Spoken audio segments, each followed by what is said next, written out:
So here we're going to do another problem just to give us more practice and to outline the steps. So here I'm going to graph a normal distribution curve. So I'm going to make my sketch and I'm going to add my numbers here. The question is about battery life.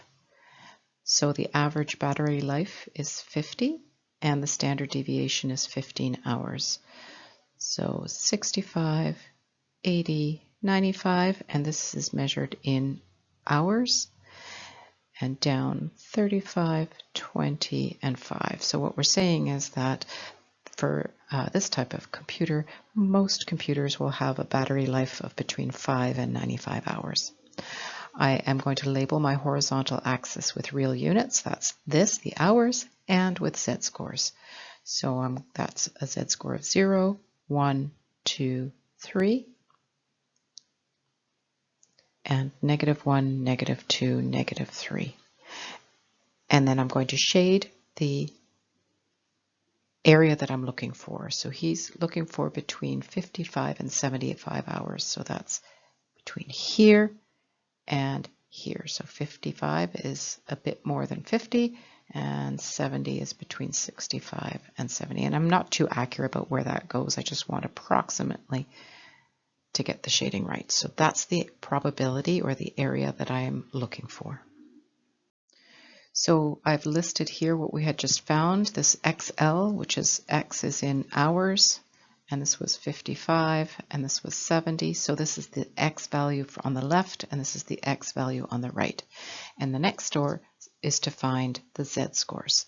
So the z-scores, I have a formula. It's x minus mu over sigma. So the left one is going to be 55 minus 50 divided by 15. So that's 5 over 15, which is 0.333. And the right one is x, same formula, but this time it's 70 minus 50 over 15, which is going to be 4/3, and that's 1.33. And I double checked to make sure those z values make sense in my diagram. So a z-score of 0.33, does that make sense? Yep, it does. And so does the 1.33 because it's between 1 and 2. So I have found the left and the right z-score. So that we had two z-scores to look up. The left one was 0.333. Notice that's a positive z-score, so I need to go to this table and look up 0.33. So here's 0.3.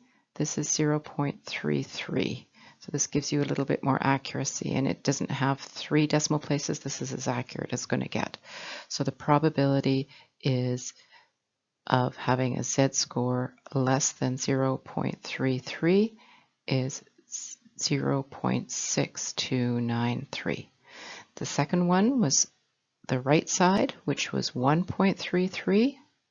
So again, we're going to go to the right side table and look up 1.3 and move over till we get to the 0.03, which is 0.9082. So the probability of the z-score being less than 1.33 is 0.9082. So to recap, this percentage was 0.6293, and this one was 0.9082. So what does that mean? And let's use our diagram again to figure that out.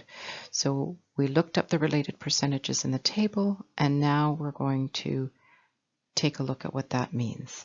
So the z-score of less than 0.33, let's do that one in purple.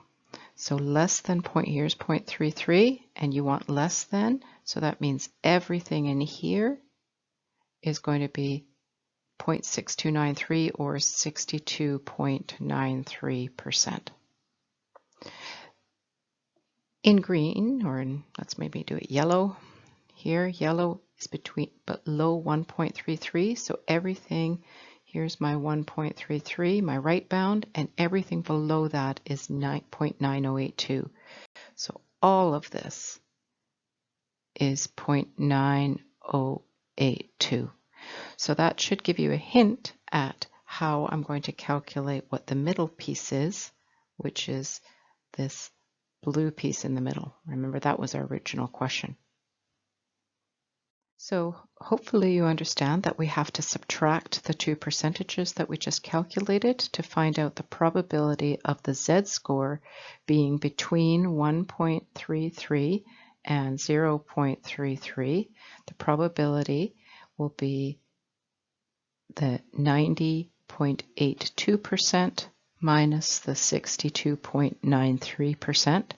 And that's going to give you an answer of 27.89%. And if you were to round up to the nearest percentage, that would be 28%.